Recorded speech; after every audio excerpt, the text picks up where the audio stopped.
മുട്ടിന് തേയ്മാനമുള്ള പേഷ്യൻസിന്റെ ഒരേ ഒരു സഹിക്കാൻ പറ്റാത്ത ഒരു ലക്ഷണം എന്ന് പറയുന്നത്, അല്ലെങ്കിൽ അൺബെയറബിൾ ആയിട്ടുള്ള ഒരു സിംറ്റം എന്ന് പറയുന്നത് വേദനയാണ്. ഈ വേദന കാരണം അവർക്ക് പലപ്പോഴും അവരുടെ ഡെയിലി റൊട്ടീൻസ് ഒന്നും, അതായത് ജോലികളൊന്നും ചെയ്യാൻ പറ്റാറില്ല. ചില ആൾക്കാർക്ക് പെയിൻ കില്ലേഴ്സിനെ ഡിപ്പെൻഡ് ചെയ്യേണ്ടി വരാറുമുണ്ട്.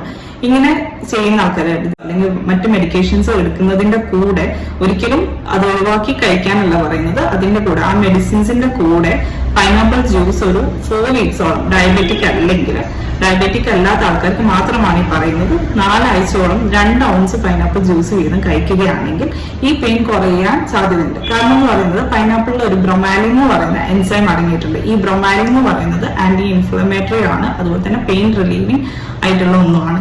വേദന സംഹാരിയായിട്ട് നമുക്ക് നാച്ചുറലി യൂസ് ചെയ്യാൻ പറ്റുന്ന ഒന്നാണ്. അതുകൊണ്ട് തന്നെ ഒരു 4 ആഴ്ചയോളം തുടർച്ചയായിട്ട് 2 ഔൺസ് വീതം ജ്യൂസ് പതിവാക്കുകയാണെങ്കിൽ ഈ പറയുന്ന ജോയിന്റ് പെയിൻ കുറയാനുള്ള സാധ്യതയുണ്ട്.